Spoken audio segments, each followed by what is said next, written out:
The first thing you need to know is I got a copy of Age of Mythology Retold for free as part of a promotional campaign. With that out of the way, I also have a confession to make. I've never actually played Age of Mythology before now. The reason being I was a kid when it came out, and earlier that same year another big real-time strategy was released, and, well, I spent all my money on it. I had also only recently discovered the prior game in the franchise, Age of Empires 2, so I wasn't really looking to expand my horizons. Anyway, my point is that I have no rose-tinted glasses, no nostalgia, no memories of late nights sucking down can after can of caffeine-laced beverage while clicking away at worker units and mythical beasts trying to get a victory screen in Age of Mythology. I, for a myriad of reasons, thoroughly slept on the original. Which means that this has been an incredible opportunity for me to visit what many consider a great entry in the Age of franchise. And now, after having spent dozens of hours on the game, I can assuredly say I understand exactly why it stands out as a favored title for so many. Learning about the unique ways this game's mechanics are built, how the different civilizations majorly vary in how you play them, and the ways that the specific sects of a pantheon affects what divine powers and units you have access to, well, it all chains together in a beautiful way. Above everything, though, I think what takes me so much about Age of Mythology Retold is how the game feels less like it's focused on base building and more focused on big battles. Again, most of my experience with this franchise comes from Age of Empires 2, where structures are much more difficult to tear down without the appropriate siege units. Here, though, the myth units you train at your temples are just so powerful for all forms of combat, and it's extremely satisfying to mass produce them to roll over your enemy. Sure, they're expensive to produce, and they're not good in all situations, but there's little that compares to training an army of hydras and watching them grow multiple heads after several encounters, than using those multiple snapping jaws to decimate your opponents. It just feels good, and the way each pantheon of gods has multiple flavors for you to experiment with ensures that there's enough variation so you don't feel like everything is exactly the same with just a change in the coat of paint, which was mostly the case in Age of Empires 2. My experience with Age of Mythology Retold was a bit of a roller coaster. I said I don't have rose-tinted glasses for the original, but that's actually a bit of a lie.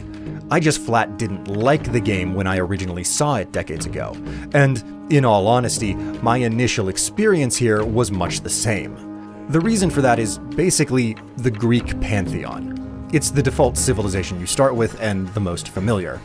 Unfortunately, the simplicity and familiarity of this pantheon led me to believe that very little had been changed from Age of Empires 2 to Age of Mythology.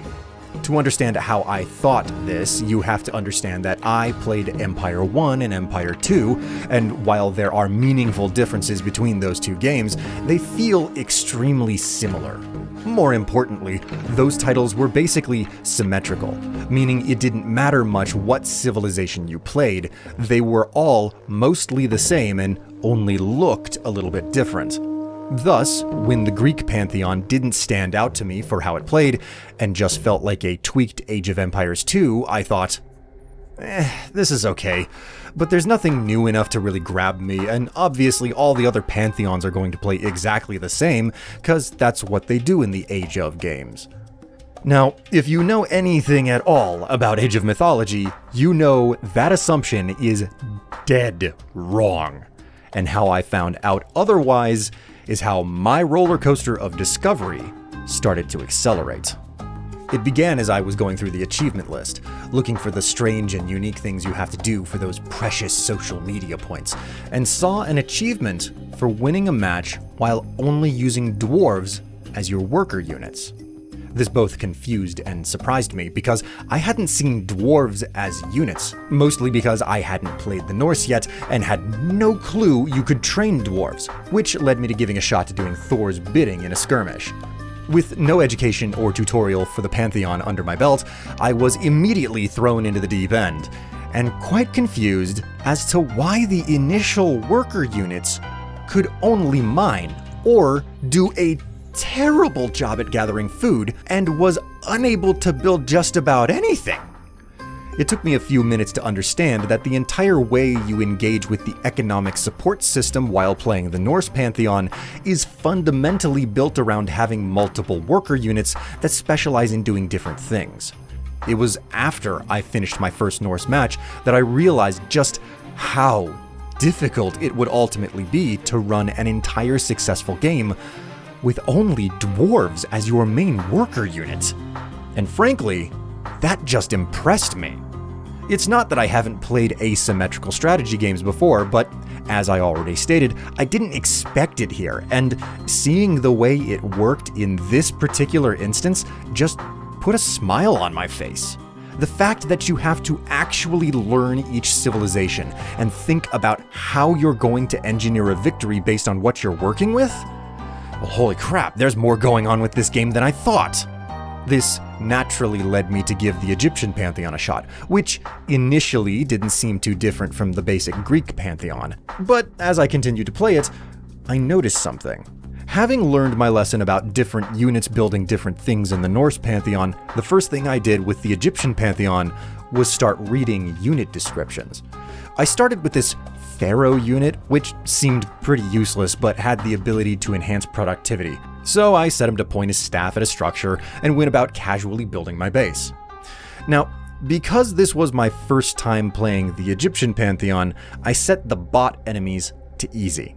Whenever I do this, I just mass a huge army at my gates, march it to the outskirts of the enemy camp, and when I'm ready, just roll over it all at once. However, I underproduced my army for this initial attack, and while I almost wiped the bot out, they killed all of my units and I had to train a new force to mop up the stragglers. Normally I would produce units in the back so I can send regular waves at an enemy base to wear them down, but this time I was lazy and had no army waiting in the wings for a follow-up assault. So I queue up all the units I need at the 2 temples I built and just watch my little workers chip away at the gold deposits or observe the axe-swinging prowess they exhibit when felling trees. Look at that. After enough time goes by, I notice one of the temples is done training its units, but the other is oddly still working. Slowly. It's as I confusedly observe this and queue up more units at the idle temple that I notice they're producing at different rates. Then I look at this shining light on my buildings and realize that the pharaoh is literally drawing the light of the god Ra down on structures and making them work faster. I activate and deactivate the pharaoh's ability while checking numbers, and the difference it makes is huge.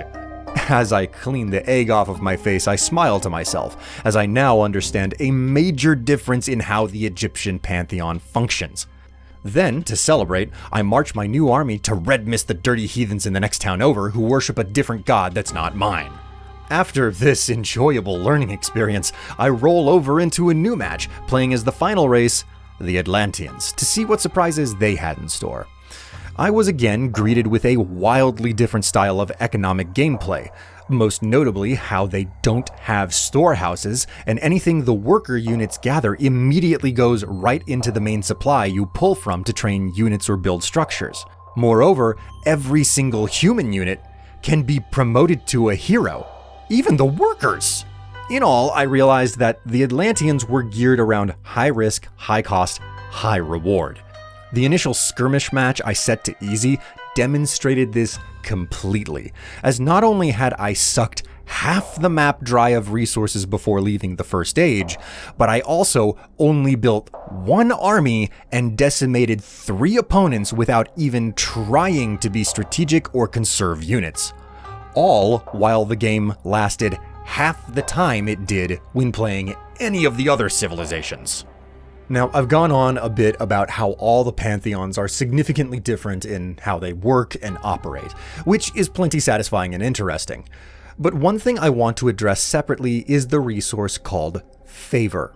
The literal favor of the gods that you need to produce the powerful myth units or perform divine rites, such as calling down a lightning bolt. The favor resource is by far the most fascinating thing to me about Age of Mythology Retold. It's not like gold or wood you find on the map and take the right tool to it. Sure, it's something that everybody needs, but it's generated differently based on which pantheon you play. The initial Greek pantheon is pretty simple. You build a temple and send a basic worker unit to just sit there and worship. Meanwhile, similar to my initial confusion with how worker units operated in the Norse pantheon, I was also confused by how to generate favor. Eventually, I learned that the likes of Odin and his ilk want you to go out and wage war to gain favor, making the Norse pantheon very combat-driven and matching the rest of the economic system they're based around. As for the Egyptian pantheon, they simply build statues of increasing expense, which then passively generate favor. And those statues can then be enhanced by a pharaoh, as I previously discovered. Finally, the Atlanteans generate favor by training oracles, which you can only have so many of, and you have to make sure their area of influence doesn't overlap. You can then further enhance their efficacy by upgrading them to heroes. If that's not enough though, secondarily, you can go around building town centers on the existing settlements across the map, and each one will generate more favor. Those are 4 significantly different ways to get the same resource, and each one majorly changes playstyle, to say nothing of how the other flavors of each pantheon play into those differences too. It's because of all of these unique complexities that I didn't expect to encounter, which really makes the game shine in a way I wasn't expecting it to. Again, I don't have experience with the original Age of Mythology. The only time I got my hands on it was when I played not even half a match at some demo kiosk in a store. Those 10 whatever minutes were not enough time for me to form a real opinion on the game, and what I took away from it was more or less a shallow fanboy attitude that other real-time strategies were better. Well, I'm happy to say that now that I've spent much more time on this reworked classic, that I fully understand why people talk about it the way they do. What I initially thought all those years ago was that this was just a weird and uninteresting recreation of Age of Empires 2, devoid of new mechanics and full of ugly first-gen 3D RTS graphics. While I obviously can't speak to the original graphics, and I do know that there has been some rebalancing for several mechanics here, because I browse wikis, I also know that my experience has been good. I look forward to continuing to play this game and learn its other fine details. And at the end of the day, even though I didn't spend any money on this game because I got a free review copy, I now know it's worth the $30 price tag. If anything, I'm mostly disappointed that it took me 22 years and having to review this game to learn just how good it is. So, if it's not obvious, I think Age of Mythology Retold is an amazing game at just the right price. Thanks for watching and listening. I'm William Strife, and until next time, I'll see you later.